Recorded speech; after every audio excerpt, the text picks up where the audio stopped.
స్తోత్రం. ఛానల్ ద్వారా దైవవర్తమానం వింటున్న మీ అందరికీ ప్రభు అయిన యేసు క్రీస్తు నామములో వందనాలు తెలియచేస్తున్నాం. సామెతల గ్రంథము 22వ అధ్యాయము 29వ వచనములో, తన పనిలో నిపుణత గలవారిని చూసితివా, వాడు అల్పుల ఎదుట కాదు గాని రాసుల ఎదుట నిలువబడతాడని సొలొమోను రాశారు. దానియేలు ప్రార్థనలో నిపుణత కలిగిన వాడు. క్రమశిక్షణ కలిగిన ప్రార్థన దానియేలు జీవితంలో ఉంది.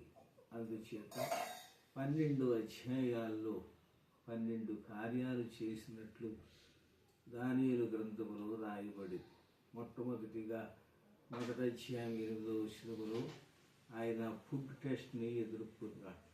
రాసులు తినే భోజనం తినకుండా నపుంసకుల అధిపతితో మాట్లాడి శాకాహార ధాన్యాలను మాత్రమే తీసుకొని మిగిలిన వారి ముఖాల కంటే వారి ముఖాలు తేటగా ఉన్నాయి. 2వ అధ్యాయంలో డ్రీమ్ టెస్ట్ని ఎదుర్కొన్నాడు. నెబుకద్నెజరుకు వచ్చిన కళలు జ్యోతిష్కులు గాడి విచ్చగలిగిన వారు శకునగాండ్రు ఎవరూ చెప్పలేకపోతే ప్రార్థనాపరుడైన దానియేలు నిపుణత కలిగిన దానియేలు కళలు కలభావాన్ని చెప్పడం జరిగింది. ఆ బానిసత్వం నుంచి విడిపించబడి దానియేలు ఒక ఉన్నతమైన స్థానంలోకి వచ్చాడు. 3వ అధ్యాయంలో ఫైర్ టెస్ట్ని షద్రకు, మెషకు, అబేద్నెగోలను ఎదుర్కొన్నారు.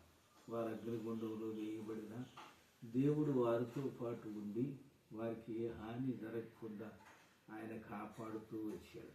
4వ అధ్యాయంలో మళ్ళా నెబుకద్నెజరుకు వచ్చిన డ్రీమ్ టెస్ట్లో దానియేలే ఆ కళ యొక్క అర్థాన్ని చెప్పాడు.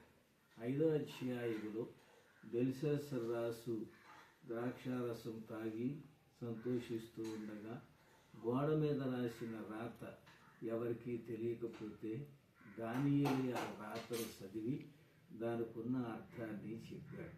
అప్పుడు బెల్షస్సరు దానియేలుని ఎంతగానో ఘనపరిచాడు. 6వ అధ్యాయంలో డెన్ టెస్ట్ని ఎదుర్కొన్నాడు. దానియేలు ప్రార్థన చేస్తున్నాడని ఆయన మీద అసూయపడిన వాళ్ళు కొంతమంది సింహాల భూమిలోనికి నెట్టేయాలని ప్రయత్నం చేసి సఫలీకృతమయ్యారు. కానీ దానియేలు సింహాల గుహలో కూడా హాయిగానే ఉన్నాడు. అందుచేత మీరు ప్రార్థనలో నిపుణత కలిగిన వారైతే మీకు అన్నీ కూడా సమకూడి జరుగుతాయి. దేవుడు మీకు తోడుగా ఉండి జ్ఞానాన్ని, తెలివిని, బుద్ధిని ఇచ్చి నడిపిస్తాడు. దానియేలు వలె మీరందరూ ప్రార్థనా పరులవుదురుగాక.